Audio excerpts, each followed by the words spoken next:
Well, hey there, Panthers. Good morning. Good Happy morning. Monday. Monday. Yeah, I guess when you're going to be watching this, or Tuesday or Wednesday. It's testing week this week. Testing week. Yeah, we got a few of these coming up. So Thursday, everybody, remember we got asynchronous for ninth graders and 12th graders.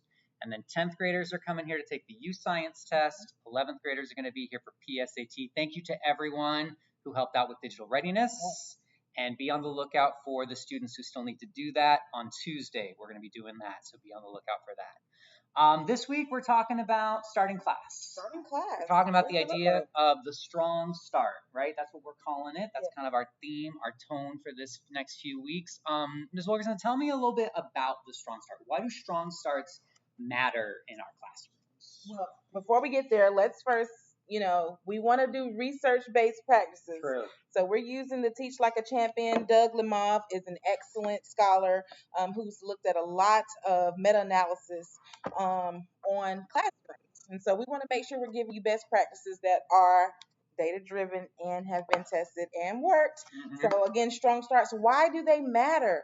So the first 5 minutes of the class predict the success of the entire class, right? So when we have a strong start, we're communicating our urgency, expectations, and purpose of the lesson. Okay. That's so important. When students come in, they can decide quickly, is this a place where I want to learn? Do I need to be there? And if we have a solid, strong start, we have no doubt that our scholars will come in ready, on time, before the bell rings.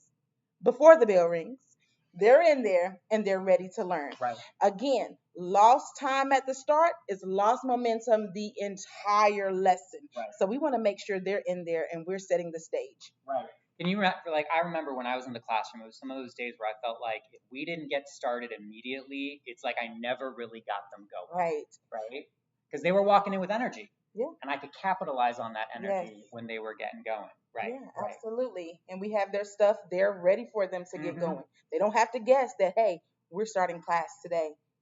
Yeah. So what are some key elements of a strong start? Well, I think you just started with that, Ms. Wilkerson, with the idea of the materials being ready, right? That's part of that tight routine, right? When I was in the classroom, I was a big fan of having a bookcase or a table kind of like right there by the door so that as they walked in, they knew, oh, first period, first shelf is where my book is, my handouts are on top, and if I needed a pencil, it was right there at the end. Grab one. Exactly.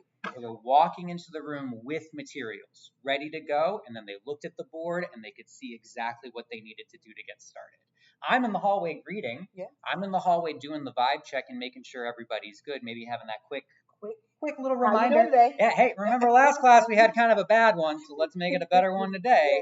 And then again, like when the bell rang, I walk in, I shut the door behind me, and we are starting immediately. And that's that do now, that's that warm up.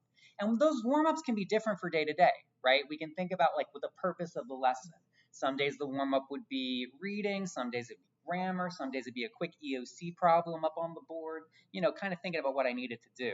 And then again, they had a clear objective and they had a clear agenda off to the side that kind of reviewed like, this is where we're starting, this is next, this is next, this is next. So everything kind of flowed together. They could see that I was ready for all moments of the class.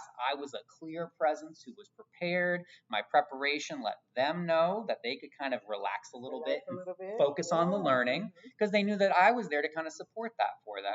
And I was always really positive, right? I was always, when that bell rang, oh, thank you, Beatrice. I love how you're getting started already halfway through it. Way to go, girl.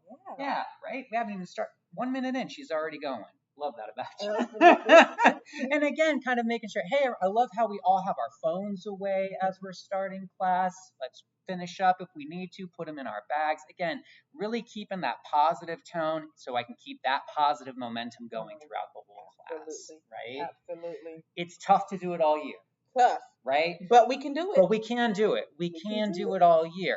How do we do that, Ms. Wilkinson? How do we make sure we do it consistently? So we want to make sure it's consistent. We want to make sure kids are coming in and they don't have to guess what the routine is. Like Mr. Miller just said, when his kids came into the classroom, they knew, I'm going to stop by the bookshelf. I'm going to get my items that I need. And if I don't have a pencil, I'm going to make sure I have a pencil. But it sets the tone that students are going to come in and they are going to be ready for the day, right? right? So we have to practice the same way it is outside when we're in an athletic event, right? Those students have practice and practice and practice. So when it's game time, they know exactly what to do. Yep. Same thing when it comes to the classroom. We're going to practice and we're going to practice and we're going to practice until it's automatic. That's it. We also want to make sure that it's kind of the same routine every day. You Hmm. know, sometimes we don't want to switch it up too much. Now we can, right? We can go 2 weeks and then say, hey, well, today, this time, we're going to try this particular routine. Right. But whatever it is, we want to make sure it's consistent and that they know it until we don't even have to say anything. Right. Right? We can be at the threshold again, greeting the students as they come in, and the students automatically know this is what I'm supposed to get on the way in. Hmm. This is how I'm supposed to start.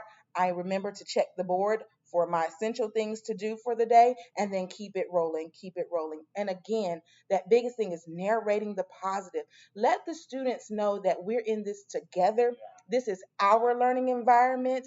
And so I love it when Daniel, you come in, you're a rock star, you're on point with the things that we're supposed to do.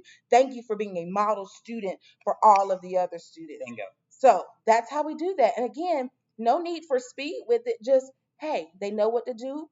We don't lose momentum all class period. We can keep it rocking and rolling. Exactly. And something that you just said helped me kind of remember another element of it is like, think about the type of class that you're having, right? Like, that can help you think about the type of routine that you need to establish for that type of class. I remember as an English teacher, for me, is it a reading day?